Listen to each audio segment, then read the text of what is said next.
एक बहुत प्रसिद्ध राजा जंगल के रास्ते से अपनी महल की तरफ जा रहा था।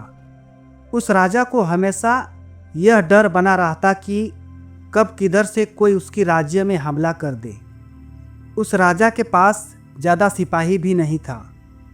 तो एक दिन वह राजा जब अपनी महल की तरफ जा रहा था तो रास्ते में उसे एक पेड़ के नीचे उसे एक ज्ञानी बाबा बैठा हुआ मिला, जो उस गांव के सभी लोग हर चीज़ की राय और सलाह लेते थे। राजा अपने घोड़े से उतरा और उस ज्ञानी बाबा के पास गया और कहा कि बाबा, आप मुझे कोई ऐसी ताबीज़ बना दीजिए जो मुझे बुरे वक्त से हमेशा बचा के रख सके।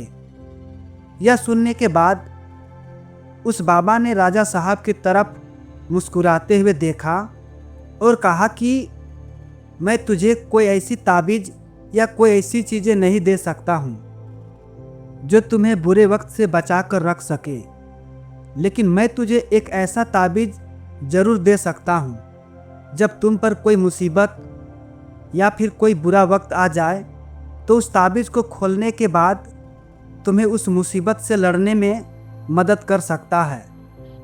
लेकिन याद रखना, इस ताबीज़ को तुम तभी खोलना जब तुम पर चारों तरफ से मुसीबत आ चुकी हो और तुम्हारा समय खराब चल रहा हो। तब तुम उस ताबीज़ को खोलना, तुम्हें लड़ने की हिम्मत मिलेगी। राजा उस ताबीज़ को लेकर वहाँ से चला गया और कुछ समय बीतने के बाद उस राजा के राज्य में कुछ दुश्मनों ने हमला कर दिया।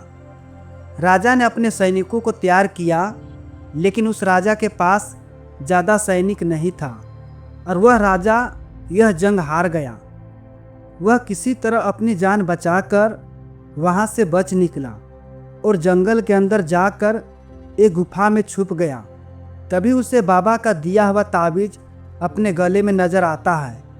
उस राजा ने बड़ी ही उम्मीद के साथ उस ताबीज़ को खोलकर देखा। उस ताबीज़ के अंदर एक चिट्ठी मिला जिस पर लिखा हुआ था कि यह वक्त भी गुजर जाएगा। यह पढ़कर राजा को कुछ भी समझ में नहीं आया। तो राजा उस लाइन को दोबारा ध्यान से पढ़ा तो उस लाइन को पढ़ते ही राजा के चेहरे पर मुस्कान आ गई, मानो उसे एक नई जिंदगी मिल गई हो, जीने का एक सहारा मिल गया हो। राजा ने उस गुफा से निकला और अपने दुश्मनों का जमकर सामना किया और वहां से बच निकला और अपनी महल की तरफ चला गया। दोस्तों, इस कहानी से यह सीख मिलती है कि जब प्रॉब्लम हमारी नहीं होती है तो दूसरों का प्रॉब्लम हमें छोटी ही लगती है, लेकिन जब वही प्रॉब्लम हमारी बन जाती है तो वो प्रॉब्लम बहुत बड़ी लगने लगती है। ये तुम पर निर्भर करता है कि तुम उस प्रॉब्लम को कैसे हैंडल करते हो।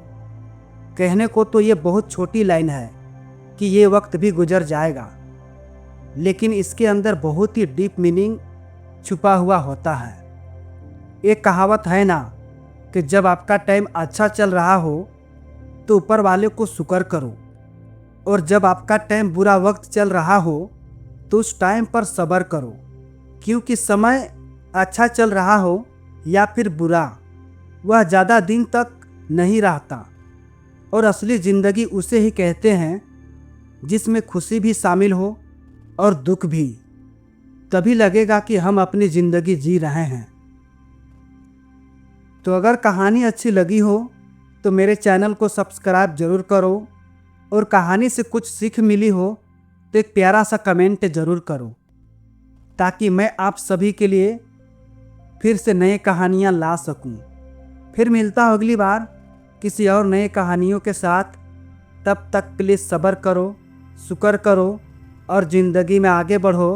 धन्यवाद।